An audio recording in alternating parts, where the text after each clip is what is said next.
अब आपको आगे बढ़ते बताते हैं, यूपी में उपचुनाव से पहले बसपा प्रमुख की बड़ी बैठक होने जा रही है। 19 सितंबर को लखनऊ पार्टी कार्यालय में बैठक बुलाई गई है बसपा की तरफ से और सभी जिला अध्यक्षों, मंडल कोऑर्डिनेटर्स को इस बैठक में शामिल होना होगा। सेक्टर प्रभारी, बाम सेफ जिला प्रमुख भी मौजूद रहेंगे इस बैठक में। उपचुनाव वाली 10 सीटों पर खास रणनीति बनाई जानी है बसपा की तरफ से। 10 सीटों पर बसपा के लिए अपने दम पर चुनावी मैदान में उतर रही है। प्रदेश भर में चल रही संगठनात्मक गतिविधियों का मायावती फीडबैक लेंगी। 19 सितंबर को सुबह 10 बजे पार्टी पदाधिकारियों को तलब किया गया है।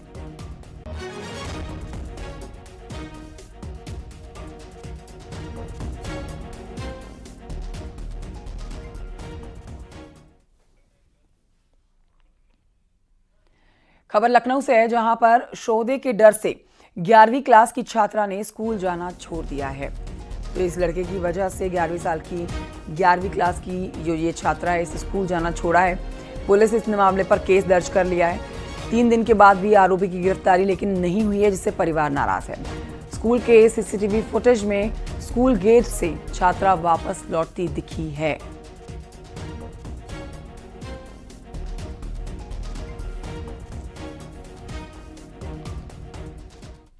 फिरोजाबाद से खबर, जहां बीती रात रिहायशी इलाके में बने पटाखा गोदाम में विस्फोट से 5 लोगों की मौत हो गई।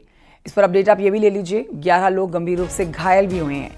5 लोगों की मौत, 11 लोग हुए हैं घायल, जिनको अस्पताल में भर्ती कराया गया है। हादसे में कई और मकान जो हैं वो धराशायी हो गए हैं, जो जानकारी मिल रही है। थाना शिकोहाबाद में सोमवार रात करीब 10 बजे के बाद एक मकान में भयानक विस्फोट होता है। धमाके से आसपास के 9 मकान धराशायी हो गए हैं। धमाका इतना जबरदस्त था कि 1-2 किलोमीटर दूर तक ये आवाज सुनी है लोगों ने धमाके की। घटना की सूचना पर जिले के आला अफसर समेत कई थानों की फोर्स मौके पर पहुंचती है। आगरा रेंज के आईजी ने बताया कि रेस्क्यू ऑपरेशन को तेजी से करने के लिए एनडीआरएफ की टीम बुला ली गई है।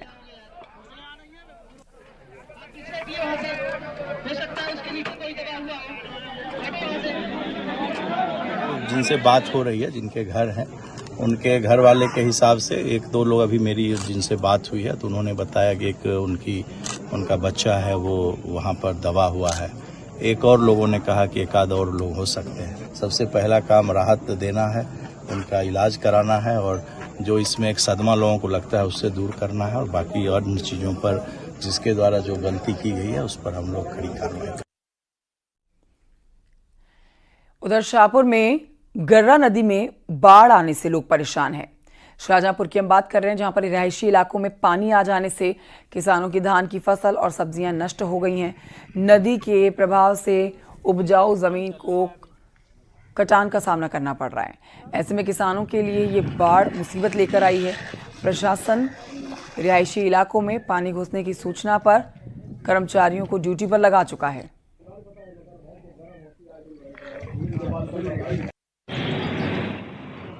बाढ़ की जानकारी हुई है। सिंचाई विभाग से बाढ़ राहत खंड से जानकारी दी गई है कि कुछ पानी छोड़ा गया है बांधों से, वो आज कल में पहुंचने की संभावना है, जिसके दृष्टिगत पुलिस और प्रशासन पूरी तरह से अलर्ट मोड में है। पूर्व में भी बाढ़ आई थी, इसमें हम लोगों द्वारा अथक प्रयास करके जनता को राहत प्रदान की गई। उसी प्रकार हम लोगों ने तैयारी कर ली है। एसडीआरएफ की टीम हमारे पास आ गई है, पीएसयू की फ्लड कंपनी भी हमारे पास आ गई और प्रशासन द्वारा बोटों की व्यवस्था कर ली गई है। सारी तैयारी हम लोग कर ली गई। यदि कोई भी समस्या आती है तो हम लोग निपटने के लिए तत्पर तैयार हैं। और ये बढ़ते हैं आगे, हमीरपुर की खबर आपको बता देते हैं, जहां पर पशु बाड़े में घुसकर 37 भेड़ों को मार डालने वाले लकड़बग्गों की तलाश में वन विभाग की टीमें इस समय लगी हुई हैं। चित्रकूट धाम मंडल के वन संरक्षक ने घटनास्थल और खोज में यहां पर टीमें लगा रखी हैं। टीमों का जायजा भी लिया जा रहा है। टीमों की तरफ से जो जायजा लिया जा रहा है उसकी तस्वीरें भी आपको दिखा रहे हैं। सभी लकड़बग्गों की तलाश कर रहे हैं, लेकिन अभी तक लकड़बग्गों की कोई लोकेशन नहीं मिली है। ग्रामीणों में व्याप्त दहशत भी कम होने का नाम नहीं ले रही है। मोदहा वन रेंज के पाटनपुर गांव में लकड़बग्गों के झुंड ने गांव के पशुबाड़े में भेड़ों पर अटैक किया है। कुल मिला के हमारी 20 से 25 लोगों की टीम शिफ्ट में, कोई रात में कोई दिन में यहाँ पे लगाए गए हैं और उसका जो है ट्रैक पता कर रहे हैं कि वास्तव में किस तरफ से आया था, किस तरफ से और कितनी एग्जैक्ट उसकी संख्या होगी। तो इस चीज़ की हम लोग जानकारी जुटा रहे हैं। अभी तक जो देखने से अनुमान लगा है वो लग रहा है कि किसी भी दशा में लकड़बग्घों की संख्या 2 से ज़्यादा नहीं हो सकती। वैसे हमको निशान एक ही के मिल रहे हैं क्लियर। और ये बढ़ते हैं आगे खबर उन्नाव की। आपको बताते हैं जहां अग्निशमन विभाग की रेड में थाना विहार क्षेत्र के गांव में अबरार नाम का लड़का अवैध पटाखे बनाते पकड़ा गया है। पकड़े गए युवक अबरार के पास से काफी मात्रा में बने हुए और अध बने हुए पटाखे बरामद किए गए हैं। यही नहीं, अबरार के पास से पटाखे बनाने का सामान भी बरामद हो चुका है। अबरार अपने घर पर ही चोरी छिपे अवैध पटाखे बनाने का काम काफी दिनों से कर रहा था। उन्नाव सीएफओ को मुखबिर की सूचना के आधार पर यह बड़ी सफलता मिली है। अबरार नाम का ये शख्स अपने घर में अवैध ढंग से पटाखे बनाने का जो काम करता था, जिसके पास से सीएफओ ने खुद मौके पर पहुंचकर कई पटाखे और कई पटाखे बनाने के सामान बरामद कर लिए हैं। बाहर गिराओ इसमें। उधर हरदोई में बीच सड़क पर लड़कों को स्टंटबाजी करके रील बनाना भारी पड़ गया। आपको भी दिखाते हैं स्टंटबाजी का वीडियो, जो कि सोशल मीडिया पर वायरल होने के बाद अब एसपी ने इस मामले का संज्ञान लेते हुए कोतवाली शहर पुलिस को कार्रवाई के आदेश दिए हैं।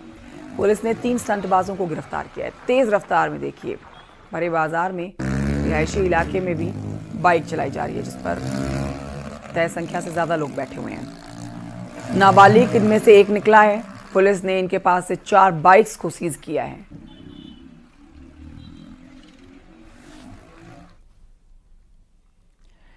खबर आगरा से है, जहां पर परिवार परामर्श केंद्र में अनोखा मामला सामने आया, जिसको सुनकर काउंसलर्स के होश उड़ गए। दरअसल एक महिला ने अपने पति पर 40 दिन में सिर्फ 6 बार नहाने का आरोप लगाया है। आगरा की रहने वाली एक युवती की शादी 40 दिन पहले आगरा के एक युवक से हुई थी। शादी के बाद पत्नी ने अपने पति से नहाने के लिए कहा तो वो रोजाना टालने लगा। पत्नी ने जब जोर दिया तो पति ने गंगा जल की 4 से 5 बूंदें डालकर शरीर पर पंच स्नान करने की बात कह डाली। जब लगातार ऐसा होता रहा तो पत्नी ने ससुरालियों से बातचीत की, अपनी शिकायत बताई।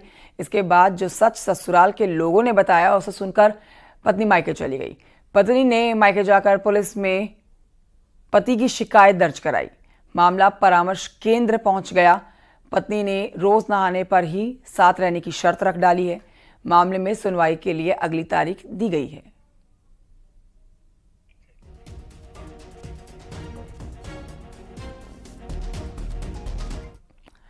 बढ़ते हैं आगे। आगरा के बाद खबर गाजियाबाद से है, जहां पर डिलीवरी के दौरान नवजात की मौत के बाद परिवार ने अस्पताल में जमकर हंगामा काटा। सूचना पर पहुंची पुलिस मौके पर लोगों को समझाया बुझाया गया, शांत कराया गया मामला। इसके बाद स्वास्थ्य विभाग की टीम ने बिना रजिस्ट्रेशन चल रहे अस्पताल को सीज कर दिया। फरार डॉक्टर की तलाश कर रही है पुलिस। थाना मोदी नगर क्षेत्र की घटना है।